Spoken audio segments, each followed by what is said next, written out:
Thank you, Deputy Speaker. Australians have lost trust in this government.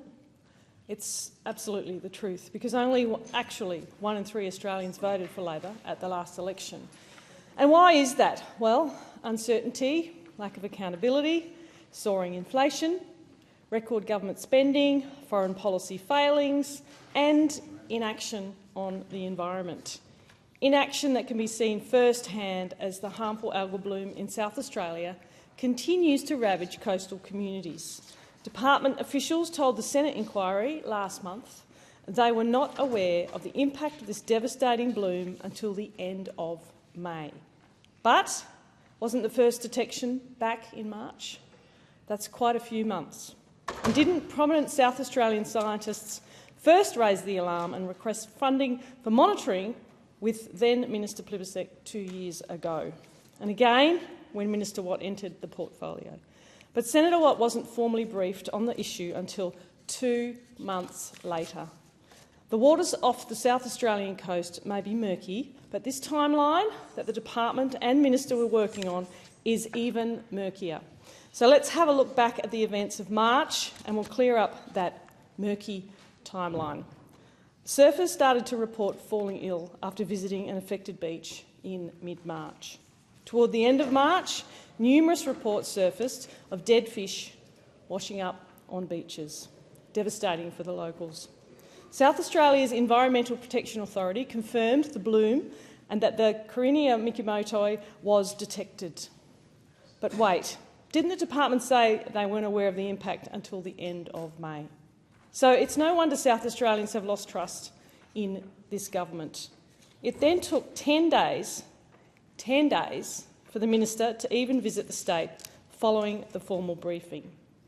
And I know you've all seen the PR shot of him at West Beach, which, for those who are not from South Australia, I am originally. West Beach is not very far from the airport. In fact, it's around about 3 minutes in the car. And since the desperate last-minute dash, abysmal funding package, let's take a look at some of those sea creatures that have suffered. 61 leafy sea dragons, beautiful creatures. 604 Port Jackson sharks, 2,000 fiddler rays, 287 blue-spotted goatfish. These are just a fraction of the thousands upon thousands of dead marine creatures that have washed up on South Australian beaches, including dolphins. The death toll has now ballooned to over 34,000 creatures. This algal bloom can cause suffocation and death.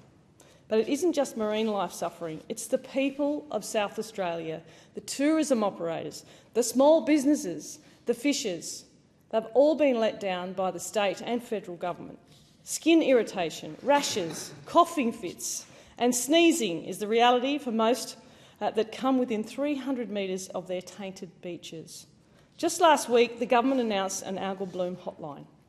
Can I ask the Minister representing the Environment Minister how much that hotline is costing taxpayers?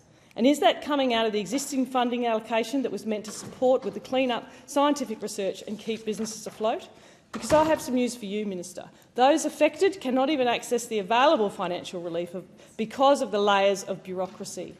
Fishos like Bart Butson, who I met with twice, is just one of the many who cannot access financial support due to the ridiculous criteria. Their spin doctors are working overtime to have you think that this Labor government is the saviour for South Australians.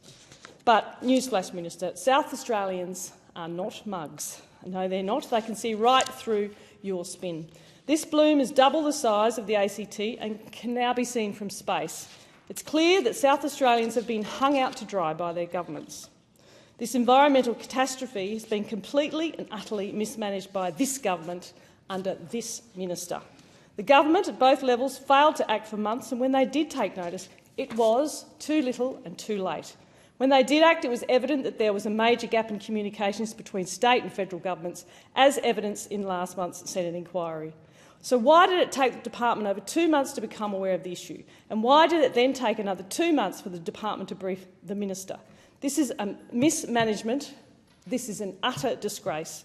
All Australians have been let down, including by the Minister for Adelaide's Beaches, Mark Butler, What else will be mismanaged in the environment portfolio this time? I call on the minister representing the minister for those environment to front up and answer these questions. The minister could at least be in this chamber, as coalition ministers did, in consideration of detail under our government.